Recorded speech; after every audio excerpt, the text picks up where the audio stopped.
Viewers, आज हम बनाएंगे अलसी के बीज की चटनी। तो ये अलसी है, ये 200 ग्राम है, मैंने ली हुई है। ठंड के मौसम में ये सेहत के लिए बहुत अच्छी रहती है।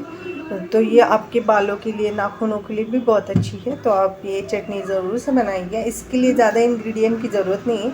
हम इसमें सिर्फ मिर्च पाउडर और नमक डालेंगे और पहले हम अलसी को अच्छी तरह से भून लेंगे। जब ये थोड़ी सी चटकने लग जाएगी, फिर हम इसे उतार कर इसे मिक्सी में पीस लेंगे। सबसे पहले हमें अलसी को पीसना है और उसके बाद ही इसमें नमक और मिर्च ऐड करेंगे, वरना फिर ये पीसती नहीं है। तो फिर पहले हम इसे भूनेंगे और फिर पीसेंगे। अगर आपको चाहिए तो आप इसमें लहसुन ऐड कर सकते हैं, लेकिन मैं नहीं ऐड करी, क्योंकि अगर लहसुन अपन ऐड करते हैं इसमें तो ये चटनी ज़्यादा दिन तक नहीं स्टोर कर सकते, और अगर बिना लहसुन के बनाएंगे तो ये 2 से 3 महीने तक आराम से रहती है। चलिए पहले अलसी भूनेंगे। देखिए, गैस पे हमने लोहे की कढ़ाई चढ़ाई है और इसमें हमने अलसी के बीज लिए हैं। ये 200 ग्राम है, 200 ग्राम बीज है ये अलसी के। अब हम इसे अच्छे से भूनेंगे। जब ये अच्छे से चटक जाएगी, फिर हम इसे उतार के इसे पीस लेंगे। ये सेहत के लिए बहुत अच्छी होती है दोस्तों, इसलिए आप ये चटनी ज़रूर से बनाइएगा।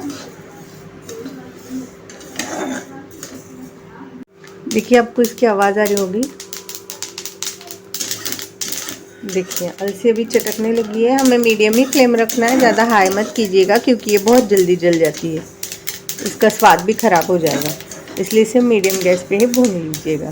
देखिए, अच्छे से जब पूरी चटक जाएगी और ये दाने थोड़े से फूले फूले लगेंगे, फिर हम इसे निकाल के ठंडा करके पीसेंगे चटनी। आप अपने बच्चों के टिफ़िन में भी दे सकते हैं। इसमें थोड़ा सा तेल डालकर इसका पराठा भी बना सकते हैं। इसे थोड़ी सी चटनी आप आटे में मिलाकर इसका पराठा भी बनाकर दे सकते हैं टिफ़िन में।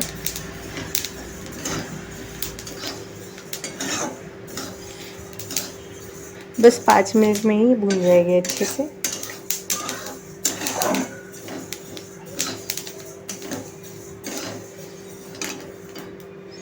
देखिए, अच्छे से फूलने लग गई है अभी।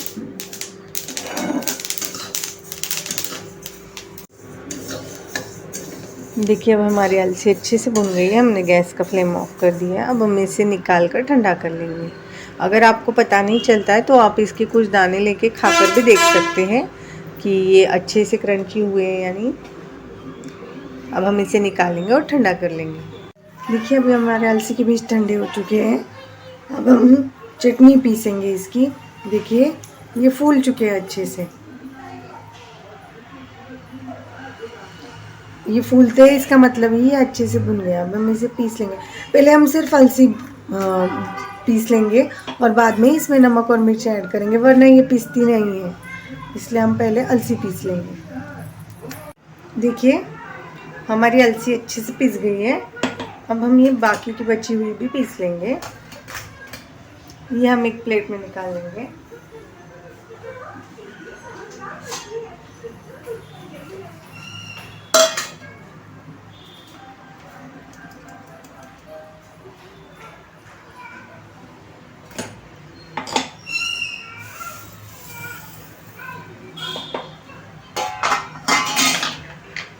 अब हम इसे भी पीस लेंगे। देखिए, अब हम इसमें मिर्च और नमक डालेंगे। आप जितना तीखा खाते हैं उतना मिर्च पाउडर इसमें डालिएगा। मैं यहाँ पर 4 चम्मच डाल रही हूँ।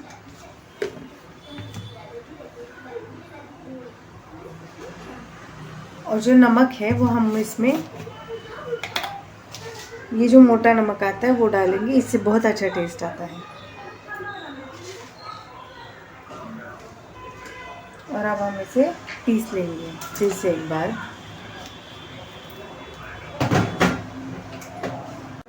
देखिए, हमारी चटनी पिस चुकी है।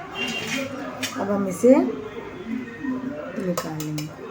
आप इसे किसी भी एयरटाइट कंटेनर में स्टोर कर सकते हैं और ये 2 से 3 महीने तक अच्छी रहती, बिल्कुल भी ख़राब नहीं होती। मैं इसे आपको सर्व करके दिखाऊंगी कटोरी में। देखिए,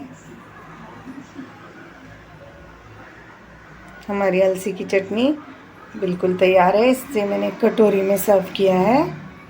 अगर आपको मेरी रेसिपी अच्छी लगी तो मेरे चैनल को लाइक और सब्सक्राइब कीजिए और ये चटनी आप भी ज़रूर बनाइए।